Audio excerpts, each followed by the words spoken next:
Let's talk about berserk मांगा। Berserk मांगा का मैं स्टार्ट यहाँ से करूंगा कि बर्सर्क मांगा का कोई कंपैरिजन नहीं है। इतना beautiful panel, best fight scene, सब नेक्स्ट लेवल के हैं। 1989 में इसकी फर्स्ट वॉल्यूम रिलीज हुई थी, एक ऐसे मास्टरपीस मांगा की जिसका कंपैरिजन आप किसी के भी मांगा से नहीं कर सकते। जिसने इसे पढ़ लिया वही समझेंगे मैं क्या कह रहा हूँ। ये मांगा अभी तक चलते आ रही है। बर्सर्क के फैन और मेन कैरेक्टर गट्स दोनों ही रियल स्ट्रगलर है। जितने हम चाहते हैं कि गट्स को हैप्पी एंडिंग देखने को, उतना ही गट्स को हम पेन में और देखते जा रहे हैं। मैं 2022 में बर्सर्क को पढ़ लिया था, उसके बाद से वेट कर रहा हूँ, वेट बट न्यू चैप्टर बहुत ही स्लो रिलीज हो रही है। लेकिन उसके भी रीजन है, मांगा ऑथर केंतारो मियोरा का 2021 में डेथ हो जाती है। एक चैप्टर बर्सर्क के कुछ साल में निकल जाते हैं, वो भी बहुत है मांगा रीडर्स के लिए। करेंटली कोइजी मोरी जो बर्सर्क के रियल मांगा ऑथर के बहुत अच्छे दोस्त हैं, वो बर्सर्क की स्टोरी को लिख रहे हैं और इस स्टोरी की एंडिंग मियोरा की ओरिजिनल स्टोरी की तरह ही वो एंड करने का सोचे हैं, जो मियोरा ने उन्हें बताकर गए थे। बर्सर्क मांगा की एनिमी एडेप्टेशन अभी तक कोई भी एनिमी स्टूडियो प्रॉपर वे में नहीं कर पाया। 1997 की एनिमी एडेप्टेशन अभी तक के सबसे क्लोज थी इसके ओरिजिनल मांगा के, बस क्लोज ही बोलूँगा क्योंकि इस मांगा की आर्ट इतने ब्यूटीफुल है कि आप कुछ मिनट्स तक आप देखते रहोगे। मेस्मराइजिंग, वर्ड्स में एक्सप्लेन नहीं कर सकता इस फीलिंग को। आप चैप्टर 300 से 310 तक जाकर देख लो ट्रू आर्ट क्या है, आप समझ जाओगे और क्यों दूसरे मांगा इसके आस पास भी नहीं है। कुछ चैप्टर में तो कुछ भी वर्ड्स ही बिल्कुल नहीं है, कुछ ऐसे ब्यूटीफुल बस पैनल्स है। और इस टाइप के मांगा रियली चैलेंजिंग है एनिमे में अडेप्ट करना लिमिटेड टाइम में। 1997 की बर्सर्क की एनिमी काफ़ी हद तक बहुत सही है। मेरा कंप्लेन ये है कि जो गोर सीन को दिखाए गए हैं उसमें से ब्लड को ज़्यादा दिखा दिया गया है। वहीं मांगा डिटेल में है ज़्यादा, इंटेस्टाइन जैसे बाहर आ गए उसको दिखाना, आँख बाहर आ जाना, ब्रेन दो पार्ट में स्प्लिट कर देना, उसको बहुत प्रॉपर वे में दिखाया गया। अब आप कहोगे are you fucking out of your mind, तो हाँ मेरे लिए ये सब चीज़ मैटर करता है क्योंकि ये सब इस मांगा को और भी रियल बनाता। और वैसे भी ये सेनिन मांगा तो इतना तो हम एक्सपेक्ट कर सकते हैं। 90s के एनिमे में इस टाइप के तो गोर सीन तो बहुत आराम से उस समय दिखा दिए जाते। दूसरी कमी 1997 के एनिमे में जो थी स्कल नाइट, वो नहीं दिखाते हैं गीगा चैड स्कल नाइट को, जो बहुत बड़े तो नहीं बोलूँगा लेकिन एक प्लॉट हॉल क्रिएट कर देता क्योंकि गट्स को इक्लिप्स से बाहर निकालने में स्कल नाइट का बहुत बड़ा रोल होता है। इसके अलावा सही थी 1997 की एनिमी और वॉइस डबिंग तो स्पेशली इंग्लिश की बहुत ही परफेक्ट, गट्स की और कास्का और फिर ग्रिफिथ की भी, no doubt about. We all are swept by this tide known as fate until we eventually leave this world. We will run out of time, and the tide of life will recede before we know who we really are. I know. You're right. I can't take it. If only I could control how I feel, it would be so much easier for me. Berserk 1997 enemy golden age arc को cover किया है और जिस तरीका से art style है थोड़ा ग्लूमिंग depressing, ये परफेक्ट सूट करता है। 2016 के एनिमी एडेप्टेशन जहाँ पे देखोगे सब कुछ शाइनी है, फुल मोटिवेशन के साथ सब आगे जा रहे हैं, जैसे कि कुछ सेंस नहीं कर रहा होता है, जैसे what the fuck is going on here. थोड़ा सा डिप्रेसिंग जो है वो ज़्यादा इमोशन इम्पैक्ट क्रिएट करता है और साउंड इम्पैक्ट बर्सर्क का एब्सोल्यूट सिनेमा है जो आज तक बहुत पॉपुलर है। ये सब ओएसटी जिसे कंपोज सुजुमु हिरासावा ने किया है। जिस टाइप के क्लिफ हैंगर पे ये एनिमी एंड हुई थी, इसके बाद क्या होगा आगे जानने के लिए कोई भी मांगा पढ़ेगा और मैं भी मांगा इसके बाद ही पढ़ने स्टार्ट किया था। अभी तक बर्सर्क की 3 मूवी जो गोल्डन एज आर्क को फिर से कवर की थी उसे बनाया गया है और गोल्डन एज आर्क को कवर करके लेकिन इस बार थोड़ा सा बेटर एनिमी एडेप्टेशन के साथ बनाया गया है। 2016 बर्सर्क एनिमी शो की प्रीक्वल थी। वैसे ये मूवी बहुत फास्ट पेस थी, कैरेक्टर डेवलपमेंट का पता नहीं चला, गट्स कास्का का रिलेशन कुछ पता नहीं चला क्योंकि इन दोनों धीरे धीरे कब एक दूसरे के क्लोज आते हैं ये पता नहीं चलता। जैसा कि हमें पता है 1997 के एनिमी में अगर आप देखोगे या मांगा पढ़ोगे तो रियली कास्का गट्स को कितना नफरत करती थी शुरुआत में। बहुत सारे पार्ट को हटा देना, इंग्लिश वॉइस डबिंग बहुत टॉप नॉच पे थी 1997 एनिमी जैसा ही और बहुत जगह सीजीआई भी अच्छी थी। कुछ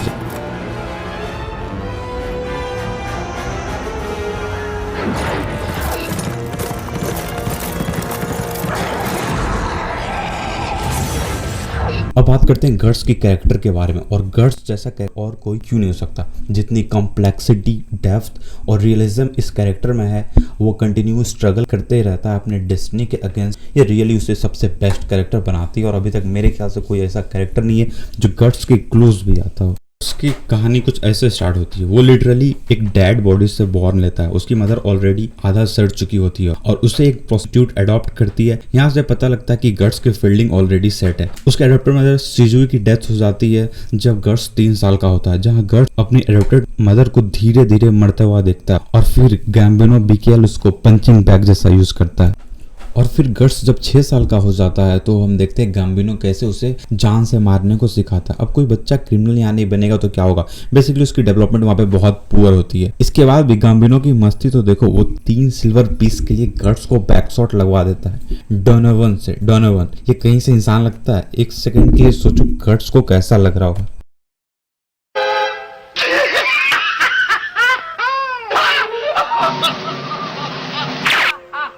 एनीवे अब जो किसी और मेन कैरेक्टर एनिमी के सफरिंग को गट्स के साथ कंपेयर करते हैं, क्या गट्स जैसा कोई बैक शॉट ले सकता है डोनोवन से? अगर ले सकता है तो वो भी गॉट है, और इसलिए बर्जर्क इज दी।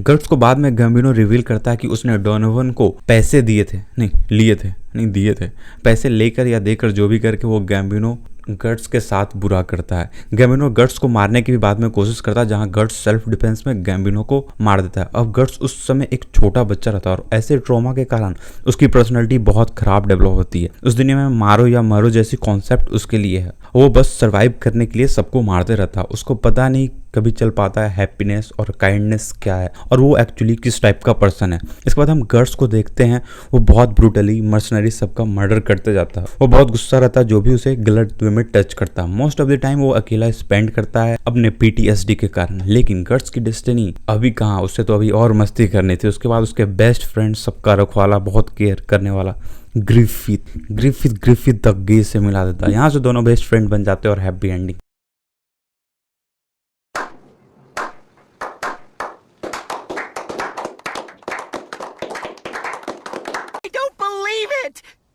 Kidding.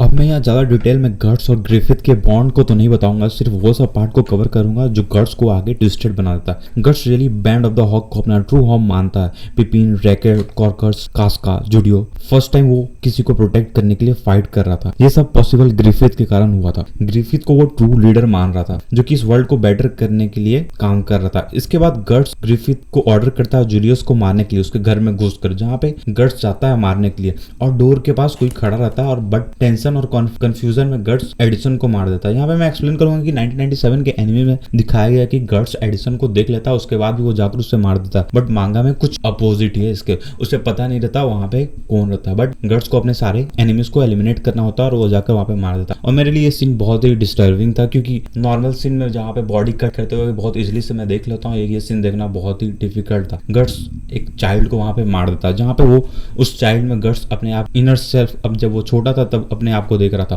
और वहीं एडल्ट गट्स में वो गैम्बिनो को खुद को देख रहा था। गैम्बिनो यहाँ से ये रियलाइज होता कि गट्स को कि ग्रिफिथ के थॉट नॉवल नहीं है। ग्रिफिथ के लिए उसका ड्रीम सबसे बड़ा है और उसके लिए कोई मैटर नहीं करता, कोई कॉमरेड, कोई फ्रेंड नहीं। इस पॉइंट को सपोर्ट करने के लिए मैं एक और बात बताऊंगा। ग्रिफिथ प्रिंसेस चार्लेट को जब ये बता रहा था कि ट्रू फ्रेंड मेरे ड्रीम को कभी नहीं फॉलो करेंगे, वो अपने ड्रीम को बनाएंगे और उसके लिए वो मेरे अगेंस्ट भी जा सकते हैं, वही है उसके लिए ट्रू फ्रेंड। और ग्रिफिथ के ड्रीम को अपोज करेगा अपने ड्रीम के लिए। और हाँ, वो एक्नॉलेज करता है अपने कॉमरेड्स के लिए जो उसके ड्रीम को अचीव करने में हेल्प कर रहे हैं। जैसे कि हम सबको पता है वो ऐसा ही करता है, सबको सेक्रीफाई कर देता है अपने ड्रीम के लिए, कोई उसके इक्वल नहीं है। और गट्स फ्रेंड का मीनिंग ग्रिफिथ से समझता है। ग्रिफिथ का ड्रीम उसके ड्रीम से बहुत अलग है, इसलिए वो अलग पाथ चूज करता है। गट्स को इस पॉइंट पे रियलाइज हो जाता है कि वो चैड है और ग्रिफिथ के साथ नहीं रह सकता क्योंकि वो गे है। बाद में जब ग्रिफिथ को पता चलता है कि Guts Band of the Hawk को छोड़ रहा है, वो फ्रेंड का मतलब जो समझाया था प्रिंसेस चार्लोट को, उसके अपोजिट बिल्कुल बिहेव करता है। वो गट्स को रोकने की कोशिश करता है या कैप्चर करने की कोशिश करता है। गट्स को डुएल में चैलेंज करता है। चैड गट्स वहां जीत कर आगे जाता है। ग्रिफिथ